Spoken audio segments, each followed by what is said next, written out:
Hi there. This is part 2 in a series of videos that covers the basics of conducting EEG research in our lab.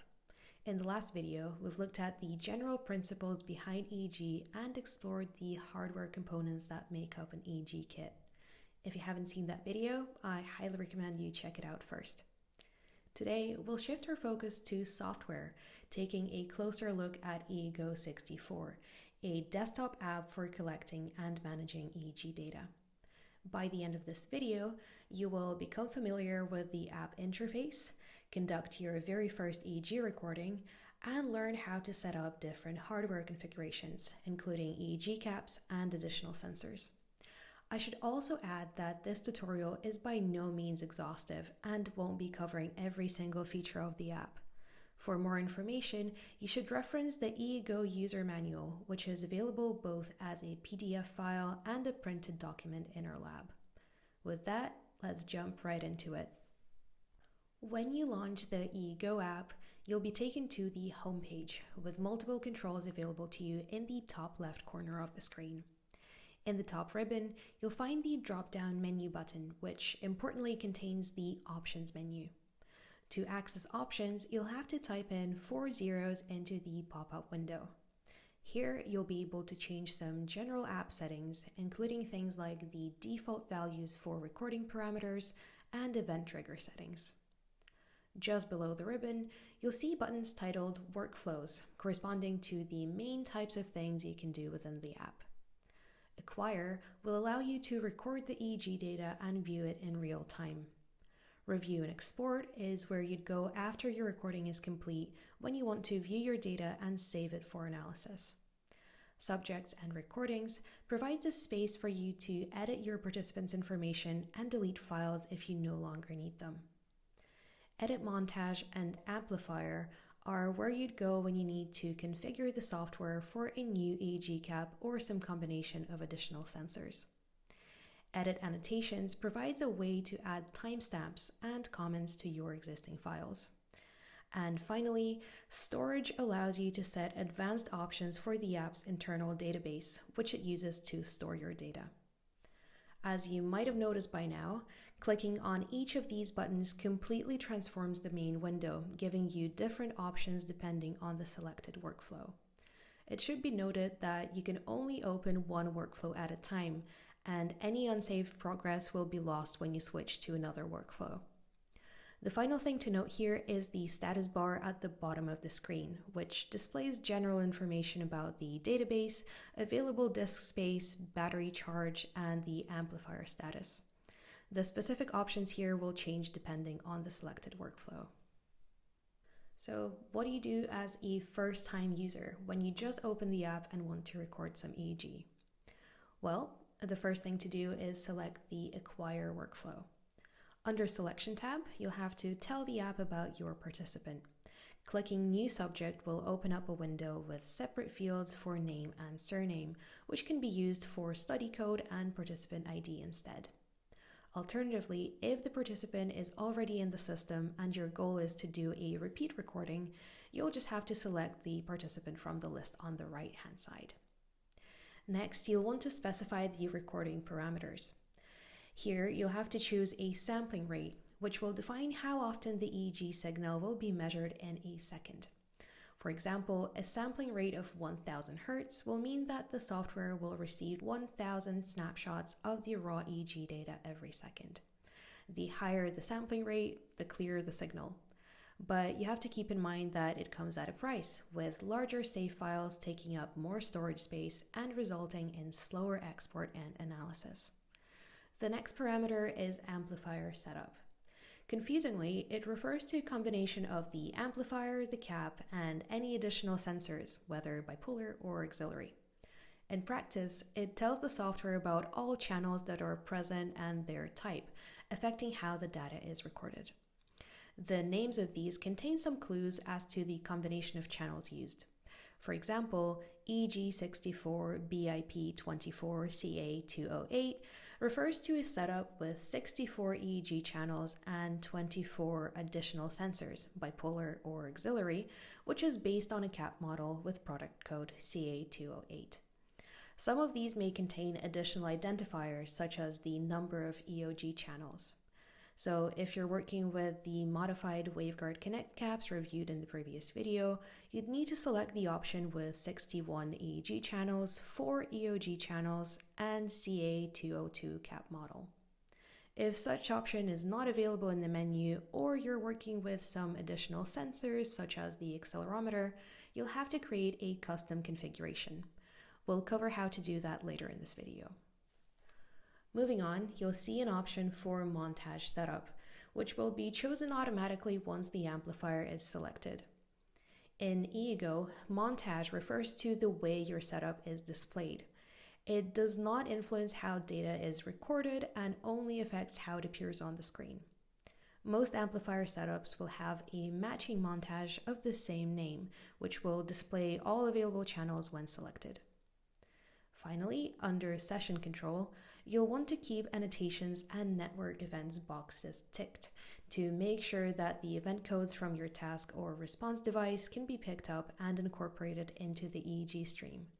Annotations refer to the triggers sent through the USB to TTL8 converter from a separate laptop, while network events are crucial for when you're presenting the task on your data collection laptop using the lab streaming layer protocol. With these options selected, you're ready to move on to the next step by clicking Next under Workflow Control. Note that you must have your amplifier plugged in and turned on to continue, otherwise this button will be unavailable. You should now see a real-time view of your EEG data. Of course, if the cap isn't on the participant and hasn't been properly connected to the scalp, the screen will just display noise. EEGO allows you to manipulate how the signal appears on the screen, which has no effect on how it is recorded. Most of these display settings can be found in the Windows top ribbon. Here you can change the scale at which signal is presented, either by selecting a value from the drop-down list or by clicking on Increase and Decrease buttons. You can also change the displayed amount of time in seconds, either through the drop-down menu or by clicking on the corresponding buttons. You can also play with the filters that make your signal look cleaner.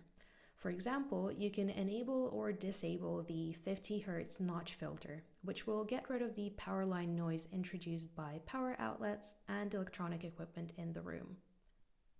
You can also choose whether to display or hide the event codes using the Show Events button. Finally, to get a closer view of some channels, you can zoom in with a simple gesture on the laptop's trackpad and scroll up and down the screen to view the channels that don't fit on the screen. You can then, of course, zoom back out to view all channels at once. The last useful thing to note about this view is the option to select one or more channels and isolate them to get a clearer view of your data. To select a single channel, simply click on its name or anywhere on its signal stream. To select multiple channels, hold down Control and click on the channels you're after. Alternatively, you can hold down Shift and select a block of channels like that. When you're happy with your selection, you can either hide those channels from your screen, or if you want to isolate them from the rest, click Invert Selection first and then select Hide All. Aside from the timeline view, you can also check connection quality by clicking on Impedance. This should bring up a window with a top-down map of the EEG cap, with each channel represented by a little circle. This view allows you to conduct a so-called impedance check, which measures the resistance of the scalp to the electrical current sent out by the amplifier. Lower impedance means better contact between the electrode and the scalp, allowing clearer signals to be recorded. In simple terms, lower impedance means better signal quality, and high impedance, noisier EEG signals. Channels that aren't connected to the scalp will show up as white, while connected channels will be highlighted with different colors depending on connection quality.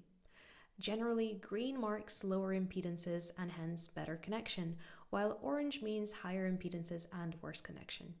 You can always reference the color bar below the map to check the meaning of each color. You can also look at the little numbers on each connected channel to get the precise impedance values in kiloohms.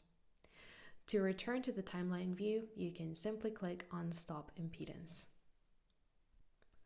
On top of the online EEG timeline and the impedance screen, the Acquire workflow offers some more functionality for editing your montage and reviewing the events streamed along with the data. To edit how your setup appears on the screen, you can go to the Online EEG Montage tab. Here you'll find an easy way to toggle the visibility of channels and modify some other settings such as the reference channel, filter parameters, and colors used to visualize them.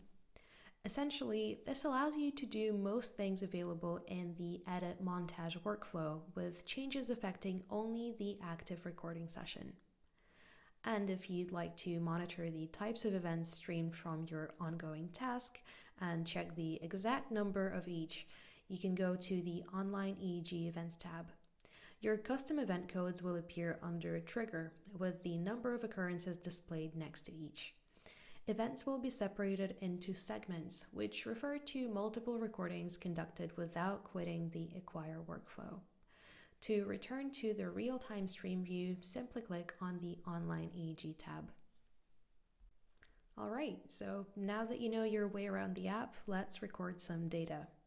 To start the recording, simply click Record and wait a few seconds for it to begin. You'll see that the label in the middle of your EEG stream window will switch from preview to recording. You can start and stop the recording multiple times within the same session, creating so-called segments. These segments will be stitched together in the resulting data file, creating a single continuous EEG stream. When you're happy with your recording, you can save the data and quit the workflow by clicking Finalize.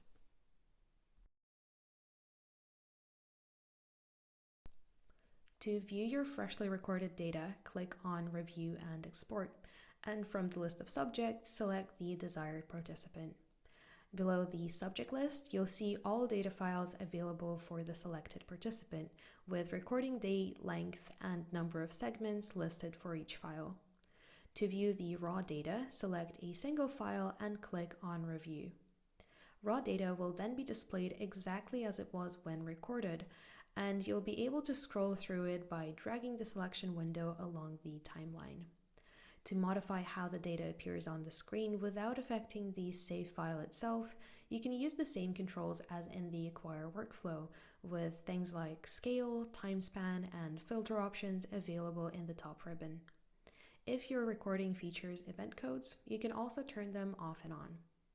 When you're satisfied, click Finalize to exit the review mode. Now, to export your raw data, go back to Review and Export, select one or more files, and click Export.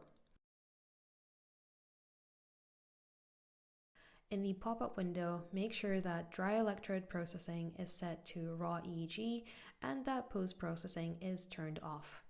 Next, select the file format. I recommend using Brain Vision, or .eeg, since it is fairly widespread and we've previously used it for storing the data in our lab. Click Browse to select the location for the save files, then click OK. Files will be exported one by one, and you'll be able to track their progress in the pop-up window. When the export is complete, close the window and navigate to the location where you saved the files. If you use the Brain Vision format, there will be 3 separate documents for each save file.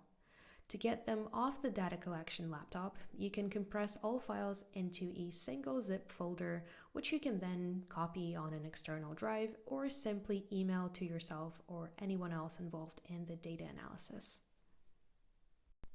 Now that you know how to use EEGO to record, view, and export your data, let's take a few steps back and look at creating a new hardware configuration. Although you probably won't have to do this for a simple recording with our existing EEG caps, it will be a necessary step if you want to connect any additional sensors through the Sense box, or if the lab acquires a new set of caps. For this video's example, we'll be setting up a combination of the accelerometer and the midline electrodes on the EEG cap. First, we'll check the accelerometer datasheet for information on connecting it to the Sense box. When everything is plugged in, we can move on to software configuration. We'll start by clicking Edit Amplifier and creating a new amplifier setup. From the drop-down menu, we'll select an existing setup which most closely resembles the desired configuration. Because we're adding the accelerometer, we'll select one that has 24 bipolar channels with CA208 cap model. We'll rename it to midline accelerometer and click Save. To edit, we'll select it from the list of setups and click Edit Amplifier. Here, we'll select all the EEG channels and turn them off in order to then enable only the midline electrodes we're interested in. We'll also turn off all bipolar channels except for the first 6, since this is all SenseBox can accommodate. Finally, we will change the channel type on channels 3, 4, and 5 to acceleration, as instructed by the accelerometer datasheet. We'll keep the default calibration settings and units and click Save, and then repeat the same for the other 2 channels. Now we're ready to click Finalize and confirm that we want to save our changes. The final step to make the setup ready for data collection is creating a corresponding montage. From the home screen, we'll go to Edit Montage and create a new montage configuration. From the drop-down menu, we'll select our custom amplifier setup and click Save. Now, we can select it from the list and click Edit Montage. You'll see that the list of available channels only features midline EEG electrodes, 3 bipolar, and 3 acceleration channels. Now, since we won't be using the bipolar channels, we can turn off their visibility and click Finalize, and then Yes to confirm the changes.